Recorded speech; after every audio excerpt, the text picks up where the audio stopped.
Yes, reka nongere ngushimire kandi nkwifurize ibihe byiza wowe muntu wanyihereye subscribe kuri iyi channel yanjye bwite welarse rimwe kabiri gatatu ariko nawe wampa subscribe nta kintu bigutwaye na gatoya ko bitagombera amashuri ntibinagombera amafaranga ntibinasuzuguza ubigize wampaye subscribe bikunaniza iki? Yes, nkubwira ngo mwese mukomeze mugubwe neza muri rusange, waba wamugane warayimpaye waba utarayimpaye mwese muri abantu banje, ari nako niba utarayimpa mpa subscribe ndayikeneye kandi nicyo kintu uri bumpe subscribe, nicyo kintu uri bumpe nkumva ndishimye kandi utagize icyo uhomba rwose. Kandi nawe nuyikenera ndayiguha nzayiguha igihe uzayikenera nzayiguha. Uyu munsi reka rwose nkubwire cyangwa se mbabwire ikintu kimbabaza kikanambabaza kikandya cyane, nkumva rero nakigusangiza kugira ngo nawe ubimenye, niba tuziranye cyangwa se niba uri inshuti yanjye cyangwa se niba tuzamenyana mu bihe biri imbere, uzamenye bimwe mu bintu bimbangamira, bimwe mu bantu bambangamira, abantu bambangamira, abantu b'abambuzi. Niba uri umwambuzi rwose urambangamira, sinangewe gusa abo wambura cyangwa se abo wambuye urababangamira ku buryo bwinshi cyane. Twese muri ubu buzima nta muntu udashobora kugira ikibazo, twese tugira ibibazo, bikaba ngombwa yuko twifashisha bagenzi bacu, inshuti zacu, abo tuziranye, yemwe hari n'ubwo tugobokwa cyangwa se tukifashisha abantu tutazi cyangwa se tutaziranye nabo, kubera ko ikibazo twagize kiturenze cyangwa se abo tuziranye nabo cyabananiye kugikemura cyangwa se banze kukidukemurira, tukajya kwifashisha cyangwa se tukiyambaza ba bantu tutaziranye nabo. Icyo nshaka kuvuga kuri uyu munsi, uburyo twiyambazamo bagenzi bacu ni ukubaka ideni. Ideni riba riri mu buryo butandukanye. Hari ideni ujya gusaba, ugiye gusaba kuguza amafaranga, wahuye n'ikibazo gikomeye cyangwa cyoroheje, ukabwira umuntu uti muvandimwe rwose nguriza amafaranga, nahuye n'ikibazo iki n'iki. Murabizi yuko iyo ugiye kwaka ideni uragenda ukavuga ibibazo byawe, ukavuga n'ibidakenewe, kugira ngo urebe ko rya deni bagiye kuguha bari bukumve bakariguha. Ukavuga. Iryo ni ideni umuntu akora amafaranga mu mufuka yari afite, cyangwa se akayakura kuri banki, cyangwa se akayakura kuri mobile money akayaguha kubera ko yumvishe ikibazo cyawe, yumvishe agahinda kawe, yumvishe uburibwe bwawe, yumvishe ububabare bwawe, akishira mu mwanya wawe akaguha amafaranga. Ibyo ni ideni ry'amafaranga riteye muri ubwo buryo. Hari irindi deni rya kabiri, ukaba ufite akazi runaka. Iryo deni rikunze kugira abakire, nibo bakunze kugira iryo deni. Noneho abakire, abo twita ngo ni abakire, nibo bakunze kugira iryo deni. Umuntu akaba afite akazi kanaka, wenda ni urugero akazi k'ubwubatsi, ubwiye umufundi umwe cyangwa se benshi, urabwiye uti muzaze mukore akazi, ntunababwiye ko ari n'ideni. Barakaza bagakora bakavuga ati turi gukora kwa boss, bagakora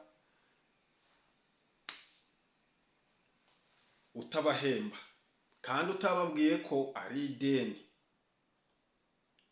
Abakozi bo barihangana, rimwe na rimwe bakavuga bati buriya wenda tuzahembwa akazi karangiye, niba ari nk'uko kubaka, nk'uko nari ntanze urugero, bakavuga bati reka dukomeze dukore, buriya boss arayafite cyangwa se ari kuyadushakira nawe azayaduha tumaze azayaduha akazi karangiye, mutabivuganye, kandi bari gukora bubyizi. Hari n'abakorera ku kwezi nabo, ubwo bose akabajyamo ideni ari bosi. Urumva amadeni?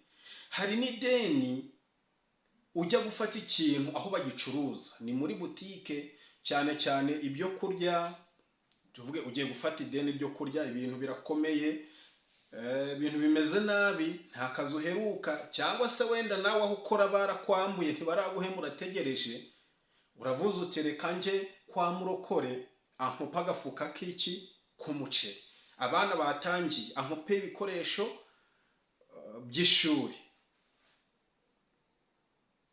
Ideni ryose, ayo madeni abiri, iryo kujya kwikopesha muri butike n'iryo kujya gusaba umuntu amafaranga, ayo ni amadeni ugenda rimwe na rimwe ugatakamba ukavuga ibibazo byawe, niba bitari ngombwa ukabivuga kugira ngo baguhe ideni. Umuntu mwiza akaguha ideni, akariguha. Ndetse na rya rindi ry'akazi, hari n'ubwo winginga umuntu ngo agukorere ikintu runaka, ukamubwira uti rwose mfasha unkorere, wenda unkorere imodoka, unyubakire, dore unsanire, dore ibiza wenda byansenye, ibintu nk'ibyo ngibyo. Ariko ikintu kibabaza kikandya mu mutima, sinzi niba ari njyewe gusa, ni ukuntu umuntu ashobora kwifata, umuntu akifata ibintu byose byatumye umuha ideni akabyirengagiza, akabirenza ingohe, akakwambura, icyo bita ubwambuzi. Ibyo bintu mana yanjye, kwambura abambuzi bindya mu mutwe, bikanzengereza ku buryo mu bintu bizatuma hari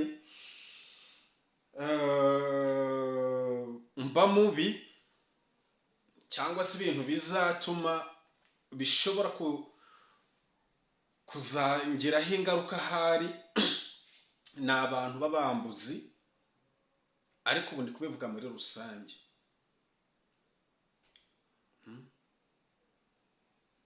Tekereza, niba uri inshuti yanjye cyangwa se tukaba tuziranye ariko ukaba uri umwambuzi, tekereza kabiri, utekereza ukuntu baguha ideni, amagambo baba babanje kuvuga, ubanza ubitekereze. Ukavuga amagambo menshi, umuntu w'umutima mwiza akaguha ideni, akakuguriza amafaranga, akagukopa, umucuruzi akagukopa, akagutega amatwi, akirengagiza ibintu byinshi, akagukopa ibintu bye we yaranguye.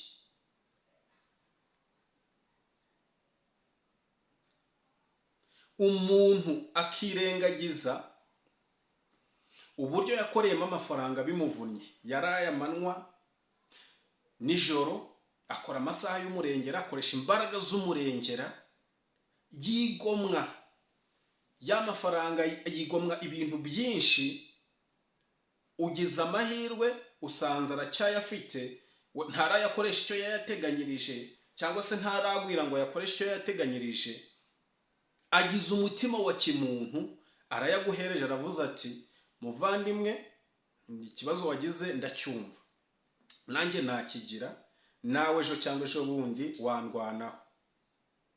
Akayakura mu mufuka, cyangwa kuri banke, cyangwa kuri mobile money. Hari n'urenzaho ntayafite, ariko azi undi muntu wayamuha, akajya kuyakuguriza, cyangwa se akajya kuyakuguriza kuri banki. Warangiza ibyo bintu byose ukabyirengagiza, ukabitesha agaciro, ukabukemuye ikibazo cyawe niba cyari gihari. Niba wari ufite ikibazo ukagikemura, niba cyari ikibazo cy'inzara, cy'ibyo kurya mu rugo, ukagikemura. Warangiza rwose ukazabona amafaranga bya bindi yagukoreye ukabitesha agaciro neza neza, ukamwambura pe, ukamwambura, mukajya mugenda mugahurira mu nzira ntacyo bikubwiye, mwahura ukamusuhuza ukamupepera nta kintu bikubwiye. Siko abantu batagera isoni wa ubwo mbivuze igihe cyo kumwishyura mwavuganye cyararangiye, kandi wabonye n'amafaranga yo kumwishyura ntiwayamwishyura, uzi neza yuko wenda nawe yayaguhaye hari ibibazo wenda yari afite, kuko nta muntu ubura ibibazo. Hari icyo yari yarateganyirije, ntabwo yateganyirije kuzayaguha, ariko aravuze ati muri ubwo uyu yagize ikibazo kiruta icyanjye, reka nyamuhe nk'umuvandimwe, wowe ukazayamwambura. Ibi ni ibiki banyarwanda? Ibyo ni ibintu bibabaza, ni ibintu bibabaje. Niba uri muri abo ngabo ukaba uri umwambuzi, rwose njye sinatinya no kukwita ikintu cy'ikibwa, ukambura umuntu neza neza, umwaka ukwezi kugashira, mwarumvikanye ibyumweru 2, nta ushobora kuyabura. Turi abantu, ntuyabonera igihe. Tuvuga ko wanayabuze burundu, wabuze ikintu umukorera.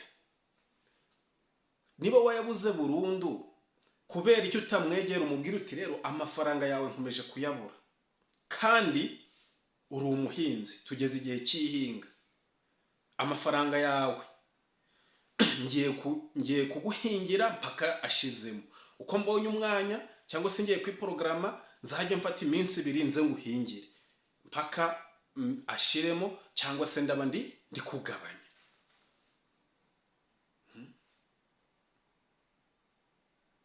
Ntabwo wabura ikintu umukorera, ntabwo wabura ikintu umukorera, cyane cyane ko mwene abo bantu bafite iyo ngeso ntabwo bambura kubera ko mwayabuze, ntabwo mwambura kubera ko mwayabuze, mwambura kubera ko mwatesheje agaciro nyiri kubaguriza.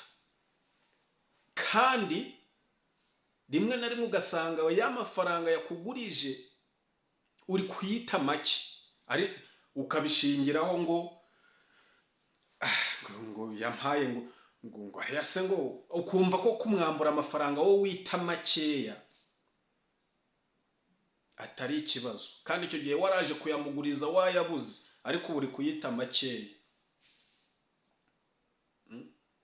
Abantu babona amafaranga bavunitse cyane, batakaje icyuya cyinshi, batakaje imbaraga z'umurengera. Rimwe na rimwe amafaranga baba barakugurije baba barayakuye mu kazi wowe usuzugura, uvuga ko utakora, ngo ni akazi kabi. Hari abantu bavuga ngo kari akazi ngo ni kabi, ngo njyewe sinagakora. Ariko ejo wakubitwa ukajya kuri wa muntu ugakora ngo agira ate, ngo ayakugurize. Urumva icyo kintu? Warangiza ukayamwambura.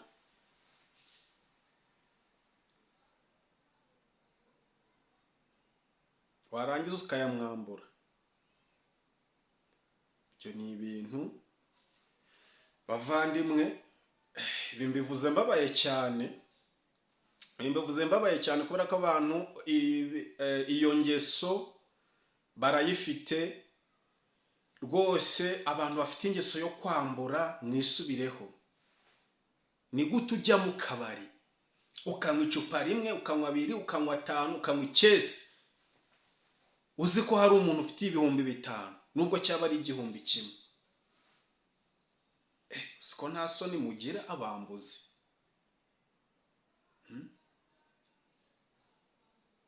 Ni gute abambuzi? Ni gute? Niba rwose uri umwambuzi,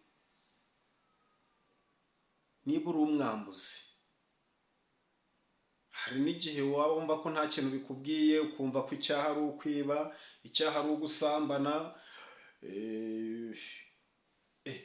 Ubwambuzi nabwo ni icyaha gikomeye. Wowe iyo wambuye umuntu, utuma wa muntu acumura, wa wundi wambuye utuma acumura, kubera ko hari ibitekerezo agira, hari urwango agirira abandi bantu, kandi nawe ariko wowe sinzi, ariko nge numva yuko utagakwiye kumva ufite amahoro ayo ari yo yose uzi yuko hari umuntu wambuye, kandi uwo muntu wambuye akaba atari uko wabuze amafaranga, ahubwo ari ugutesha agaciro amafaranga yaguhaye no kwiyibagiza igihe wajyaga kuyamuguza, igihe wajyaga kuyamusaba, igihe wajyaga kwikopesha muri butike, igihe wingingaga umuntu ngo agukorere agufashe, igihe wajyaga gutakambira umuntu ngo aguhe amafaranga abana baheze mu rugo cyangwa ibikoresho n'ibindi n'ibindi, warangiza wowe ukamwambura, warangiza ukamwambura.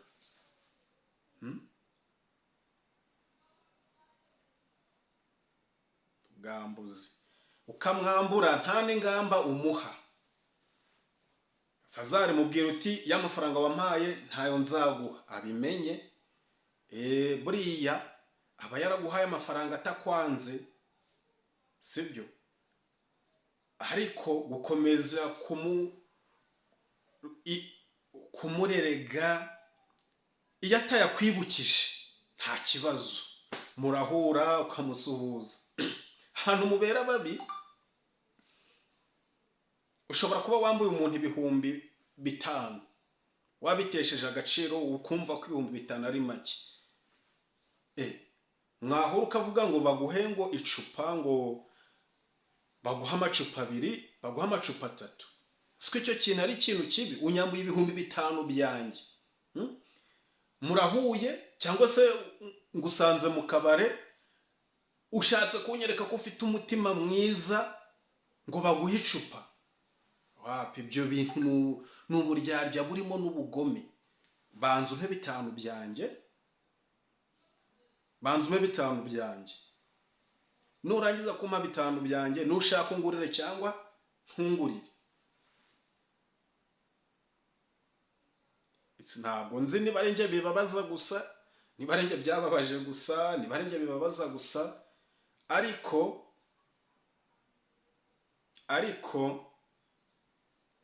icyo nsaba abambuzi, haba abo tuziranye b'inshuti zanjye, haba n'abandi bazaba kuri iyi video, icyo nsaba abambuzi, mutekereza kabiri mbere yuko wambura umuntu. Tekereza kabiri mbere yuko wambura umuntu. Niyo mpamvu mubona abakire nubwo yaba afite amafaranga menshi adapfa gushobora kuguha amafaranga ye, nubwo uzagenda ukavuga uti ndapfuye. Abenshi ntabwo azapfa kuguha amafaranga ye, kuko arabizi neza aho abantu bamugeze. Arabizi neza aho abantu bamugeze. Wowe mwambuzi urimo gutuma abantu bacumura ari benshi. Wa muntu wambuye uzatuma ataguriza abandi, nataguriza abandi kandi bababaye, hari igihe azaba akoze icyaha bitewe nawe, bizatuma babesha ko nta mafaranga afite kandi ayafite. Ariko nge sinamurenganya, ahubwo bya byaha arimo gukora byo kutita ku mbabare, byo kutita ku bantu kubera ko wamuhemukiye. Mfite ubushobozi najya mbwira Imana ikabigushyiraho, kuko ni wowe nyirabayazana. Reka rero mpinira aha ngaha, ariko icyo nashakaga kubabwira, icyo nashakaga kubasaba, muntu uwo ari we wese, irinde ubwambuzi, irinde ubwambuzi, irinde ubwambuzi. Ubwambuzi ni bubi nk'ibindi byaha byose. Nyagasani akomeze abane nawe.